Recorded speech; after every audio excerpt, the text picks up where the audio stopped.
و دا لقمان حکیم ته خپل بادار پسه په لاس ورکړي ول دا یو لیرې ځای حلال که او په دغه پسه کې چې هغه بهترین اعضاوې دي دوی هغه مال راوړ. دا لقمان حکیم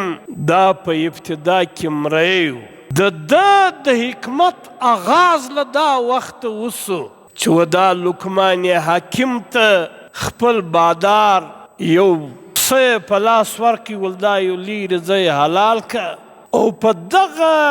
پسه کې چې هغه بهترین اعضاوې دي دوی هغه مال راوړ. دا لقمان حکیم ولاړی دا پسه حلال کړي نو دا خپل بادار لري یوه ژبه وراوړه بل یې زړه ورله راوړه. بل وخت کې یو څو ورځې بعد بیا دا بادار ول لقمان حکیم ته وویل چې دا پسه یو ځای لیرې حلال که او دغه پسه کې چې کوم بیکاره اعضاوې دي دوی هغه مال راوړ. لقمان حکیم تللی و پسه یې حلال کړي بیا یې یوه ژبه او یو زړه یې ورله راوړ. د بادار ورته ویل ول چې ما ول چې په دې کې هغه بهتره اعضاوې دي هغه راوړه هم تا ژبه او زړه راوړ او چې ما درته ویل چې په دا پسه کې چې کوم بیکاره اعضاوې دي بد اعضاوې دي هغه راوړ هم تا ژبه او زړه راخیست. لقمان حکیم ورته وفرمیل چې په انسان کې دا دوه شیان یو ژبه ده یو زړه دی که دا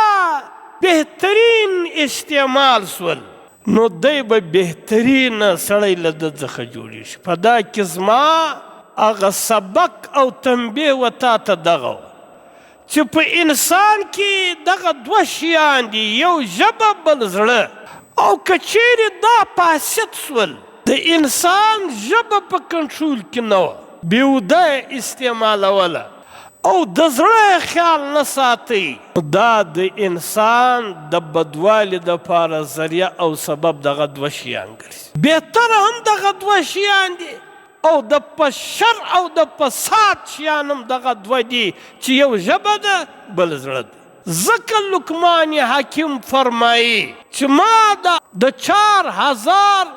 انبیاو په صحبت کې وخت تیر کړی دی او ما د دوی له صحبته څخه 8 خبرې نچوړ رایستلي دي. په هغه کې اول دا چې تاسې په لمانځه کې د خپل زړه خیال ساتئ پر دسترخوان باندې د خپل حلق خیال ساتئ زه چې کومه غذا خورم دا حلاله ده که حرامه او دریم چې د چا کور لره ورسئ د خپل نظر خیال ساتئ حفاظت کوئ او څلرم چې په یو مجلس کې کښېنئ نو تی د خپلې ژبو حفاظت کوئ. په دا ژبه سره ډېرې غټې ګناوې کېږي او په دې ژبه سره ډېر غټ غټ ثوابونه حاصلیږي چې سړی یو واره دا ووایي چې لا اله الا الله وحده لا شریک له احدا صمدا لم یلد ولم یولد ولم یکن له کفوا احد. په دا یو وار ویلو سره د دې 100,000 ثواب الله پاک تا ته درکوي چې 2 وارې ووایه 40,000 ثواب الله پاک تا ته درکوي. نو دا په چی سره کېږي دا په دې ژبه سره ویل کېږي. لیکن نن زموږ ژبې چې څنګه استعمالیږي زموږ ژبې پر ښکنځلو باندې پر دروغو باندې پر غیبت باندې پر تهمتو باندې د یو بل پر راګراولو باندې زموږ ستۍ ژبې استعمالیږي. لقمان حکیم په خپل زوی ته یو وخت کې نصیحت کوي چې کم سړی ناستو ولاړه له بد سړي سره کوي د دا سړي زندګي به د سلامت زندګي نه وي او کم سړی چې بدو ځایو لره ځي پر دا سړي باندې به تهمت خامخا لګېږي او کم سړی چې بېهوده ډېر غږېږي دا سړی به خامخا له پښیمانۍ سره مخامخ کېږي پښیماني به کوي. لہذا هم پکار دی چې د خپلو ژبو حفاظت کوو.